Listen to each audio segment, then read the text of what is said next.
Okay, there's a lot to be said about this game, mostly bad, and I'm going to be honest with you guys.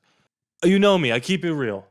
When praises need to be dealt out, I will praise, and when criticism needs to be dealt out, I will criticize. I don't want us meaning Mark Davis and the rest of Raider Nation, to come to a conclusion to anoint somebody the next head coach just because we made a mistake not hiring the last interim. Now, I'm not saying that I don't think Antonio Pierce should be the head coach moving forward. All I'm saying is we need to see how he improves as a head coach throughout the next few games and if he improves at all. Same thing with Aiden O'Connell, same thing with Patrick Graham, same thing with Max Crosby and Josh Jacobs and Devontae. You want to see them constantly get better and grow and evolve. And right now, what I'm seeing from Antonio Pierce and Bo Hardigree, we'll get to the offense in a second, it is not enough for me to say I absolutely want them as the head coach, offensive coordinator duo moving forward. The only person I am sold on to have on the roster and to give the starting job to next year is Aiden O'Connell, because that was the best game he played all year. And in situations where we absolutely needed to throw the football, they did not let him do so. And that's really what angers me. Because listen, the Kansas City Chiefs are going to score points. It is what it is. Our defense, there was a stretch there where they got peppered, right? It was a double dip scenario where they scored before half, got the ball, scored again. The defense got timely stops. They gave us chances. We missed the field goal. There was some really, really bad decisions by Antonio Pierce in this game and some absolutely abysmal play calling. What do I want to talk about first? Let's talk about Aiden O'Connell, focus on the positives. He made almost every read exactly perfectly. He is so accurate with the football. He knows exactly where to go. He did not turn the ball over. He didn't really hold the ball long enough to get sacked, save for one play at the end where he's trying to make a play. He did great today. He was great. This is the best game of his career. They need to trust him to throw the ball more. Let him take some shots down the field. I know Josh Jacobs, 20 touches, and he had that big run. But these second down runs where we're getting stuffed need to stop. And that falls on the offensive coordinator.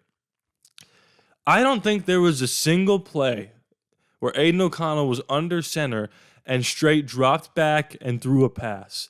Every time he was under center, it was either a play action or a handoff. The only time he threw the ball where it wasn't play action, he was in the pocket. And that's very easy to decipher as a defensive coordinator, especially someone with the expertise and experience of Steve Spagnuolo. So when you need to change things up, maybe have him do a 5-step drop slant, 3-step drop hitch, something to mix in another easy pass to get Devontae and Hunter and Michael and Jacoby more involved in the game. We spread the ball out and we passed it a lot in the beginning of the game, and then we just bailed on it because Bo Hardigree heard what Josh said in the press conference and wanted to make sure he was fed. And here's the thing. Josh played okay today. But on those second and longs, we have to throw more passes. It just is what it is.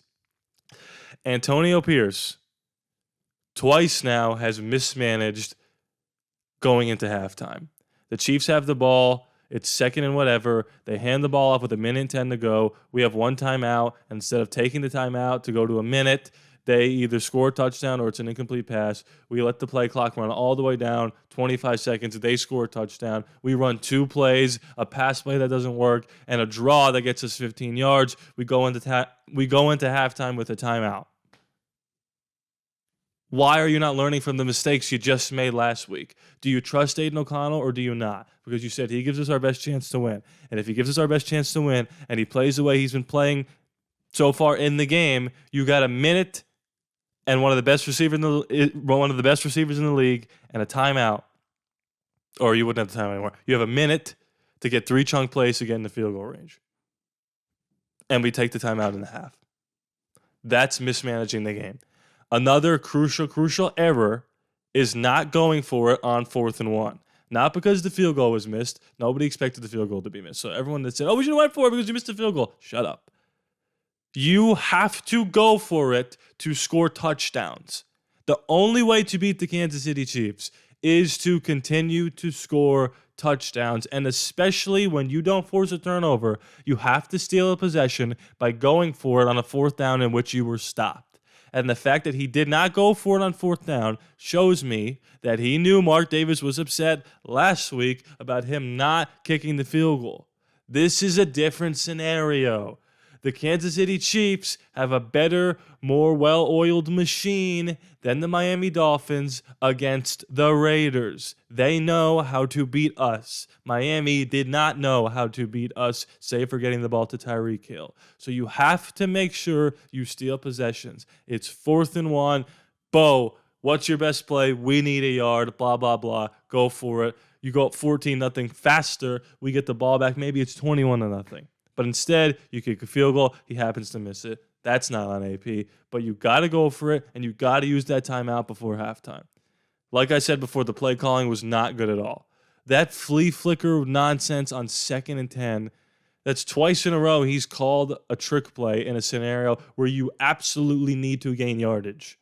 We're not trying to hit home runs here. We need first downs, and we need to extend drives. The defense, I thought, was pretty damn good. The Chiefs are the Chiefs. They're going to score points, and the offense didn't do them any favors. Max Crosby, there's nothing else that needs to be said. You know what he's been dealing with all week, and the fact that he didn't only play but refused to come out of the game, we had to waste the time out for it, and then recorded a sack was pretty good. We didn't force any turnovers, but we were flying around the football field. I saw AP benched Peters, which is something I know a lot of people have been talking about. And I like that AP is a no-nonsense guy. He doesn't care if your name is Marcus Peters, Devontae Adams, Max Crosby, Jimmy Garoppolo. He'll bench you if you're not playing well. I just don't want us to come out and say, doesn't matter what happens these next 7 games or however many we have left. Hire Antonio Pierce. And I also don't want people to say, see, he's coming back down to earth. Get rid of him. Let's see how he grows and matures as a coach. Every other game that we played this year is a winnable game, maybe save for the Kansas City game in Kansas City.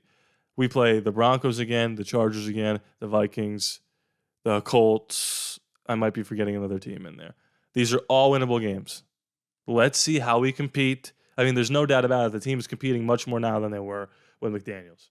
So AP is a better coach than McDaniels. But is he the best coach? Is he the right coach to lead the team into the future? I do not know. That's okay to say I don't know. Not every take has to be an overwhelming yes or an overwhelming no. Let's just pump the brakes. Give him a fair shake.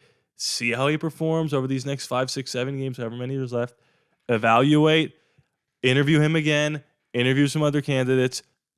And then we'll move forward. The only person I'm sold on to at least be on the roster next year and have a legitimate chance to start, depending on if we draft someone, trade someone, or sign someone, is Aiden O'Connell. Comment your thoughts on Bo, on Antonio, on Aiden O'Connell. It was a tough game. They're the better team. They're favored by 9.5. We competed for 3.5 quarters. We just got to let Aiden O'Connell throw the ball, especially when you are establishing the run the way you are. Now's the time to unleash him. They unleashed him last game when we couldn't run the football. They're doing it backwards, and they're very reactionary about how they're calling the plays. I'm happy with the defense. I'm happy with you for clicking on my face. Leave likes, leave comments. Subscribe, please. We're trying to get to 4,000. Please be sure to subscribe. It is free after all, no charge to you. I love you guys, and I'll see you next time. Oh, we have a bye week.